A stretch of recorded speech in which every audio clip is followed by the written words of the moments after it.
خیال ہے یہ پہلے بھی پچھلے سال بھی یہی ہوا تھا کہ سیلاب سے کچھ دن پہلے پاکستان مسلم لیگ کی حکومت نے پنجاب میں پانی روک لیا تھا.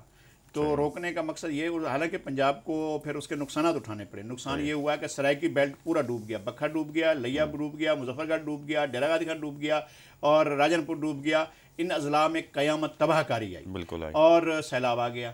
اب آپ جو ہے وہ کہہ رہے ہیں کہ ہم کالا باغ ڈیم بنائیں گے. کالا باغ ڈیم سیاسی سٹنٹ ہے اور اس وقت اس کا مطلب پنجاب کے اپنے ووٹ بینک کو انٹیکٹ کرنے کے لیے کالا باغ ڈیم کا نعرہ لگایا جا رہا ہے.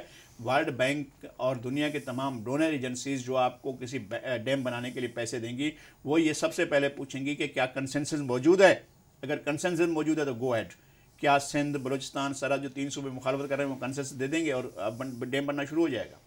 صحیح. یہ نہیں ایسا ہو سکتا ہوگا بھی نہیں. یہ ایک سیاسی سٹنٹ ہے تاکہ لوگوں کو کہا جائے کہ جناب ہم تو ڈیم بنانے جا رہے ہیں. تو دیگر ڈیم حکومت کیوں نہیں بناتی تاکہ یہ سوال ہی ختم ہو جائے؟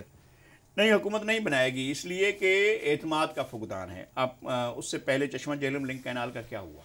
اس سے پہلے جو اور آپ نے جو پانی کی تقسیم کے فارمولے بنائے ان کا کیا ہوا؟ عرصہ کے اجلاسوں کا کیا ہوا؟ عرصہ کے اجلاسوں کے اندر ہونے والے فیصلوں کا کیا ہوا؟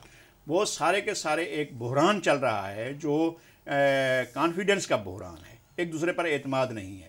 اگر یہ اعتماد بحال ہو جائے، اگر اب جبکہ یہ ڈویژن ہو رہی ہے، اگر ہو رہی ہے، اگر پنجاب کے اندر نئے صوبے کی تشکیل ہو رہی ہے، صحیح، تو پھر ایک کانفیڈنس بلڈنگ ہوگی کہ جی پنجاب کے مفادات پنجاب تک، سرائکی علاقوں کے مفادات سرائکی علاقوں تک، سندھ کے مفاد سندھ کے علاقوں تک. اس طرح سے اگر کوئی ڈویژن ہوتی ہے تو پھر کسی قسم کے ڈیم کے بارے میں بھی تمام لوگ ایک دوسرے کے بیٹھ کر بات کر سکتے ہیں. اس وقت لوگوں کو خطرہ یہ ہوتا ہے کہ اگر ہم نے یہ بنایا اور پنجاب نے کالا باغ ڈیم سے لنک کینالز نکالی اور لنک کینالز نکال کر وہ کہہ رہے ہیں کہ ہم ہائیڈل پاور پروجیکٹ کرنا چاہتے ہیں اور اس کو بجلی بنانے کے لیے ہم استعمال کرنا چاہتے ہیں، اور وہ پانی کی تقسیم ہو جائے اور پانی ٹیل تک نہ پہنچے اور بدین سے لے کر آپ کو ٹھٹھا، بدین، حیدرآباد، ٹنڈو لیا، ٹنڈو محمد خان یہ سوکھ جائیں تو پھر آپ کا اور بالکل بیرن بن جائیں تو اس کو تو کوئی صورتحال کو قبول نہیں کرے گا. ٹیل اینڈر تو نہیں آپ کو کہے گا کہ جی آپ ڈیم بنائیں، اپنی پانی اوپر لے جائیں اور ہمیں نیچے کچھ بھی نہ دیں. تو یہ مخالفت رہے گی. ایک اور بات آپ نے ذکر کی، کیا سرائکی صوبہ اور یہ ہزارہ صوبہ اور یہ صوبہ اور وہ صوبہ پنجاب میں بن جائے گا؟ یہ صرف باتیں ہوتی رہیں گی؟ نہیں، میرا خیال میں بہت چیزیں آگے جا چکی ہیں اور کچھ لوگ پیپلز پارٹی کے صفوں میں بھی ہیں جو اس معاملے کو ٹالنا چاہتی ہیں. منشور کمیٹی میں بھی لوگ ہیں ایسے جو اس کو ٹالنا چاہتے ہیں اور نہیں کرنا چاہتے ہیں، لیکن یہ چیز آگے جائے گی.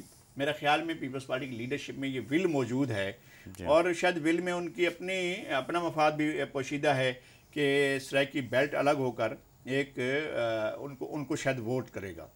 لیکن اگر نواز شریف حمایت کرتے ہیں اس کی تو وہ بھی اپنا ووٹ بینک شیئر کریں گے. بالکل صحیح. لیکن یہ ہوگا، ہزارہ صوبہ بن جاتا ہے تو نواز شریف اس کے بارے میں مہم چلا کر اپنا ووٹ بینک انٹیکٹ کر سکتے ہیں. بالکل صحیح. اور اسی طرح سرائکی بیلٹ میں ہوگا. پیپلز پارٹی اور مسلم لیگ نون جو ہیں وہ شیئر کریں گے ووٹوں کو اور ایک نئی صورتحال. اصل میں آپ کا وفاق وہ نہیں ہے، وفاق منصفانہ نہیں ہے، وفاق شراکت دار نہیں ہے، وفاق لوگوں کو ڈیلیور نہیں کرتا ہے. وفاق جو ہے وہ ایسا نہیں ہے کہ اس میں کوئی توازن ہو.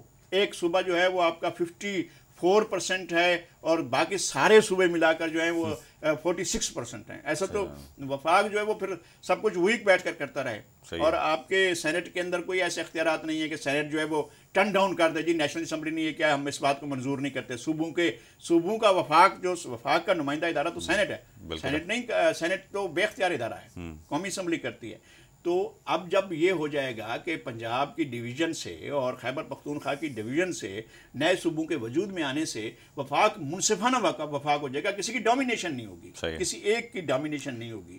تو انصاف سے بات ہو سکے گی، شراکت داری سے بات ہو سکے گی، لوگ گیو اینڈ ٹیک کر سکیں گے، بہتر طریقے سے گیو اینڈ ٹیک سکیں گے، بارگیننگ بہتر ہو سکے گی اور ڈیلیوری بہتر ہو سکے گی. بالکل. بہت شکریہ سینئر صحافی نذیر لغاری.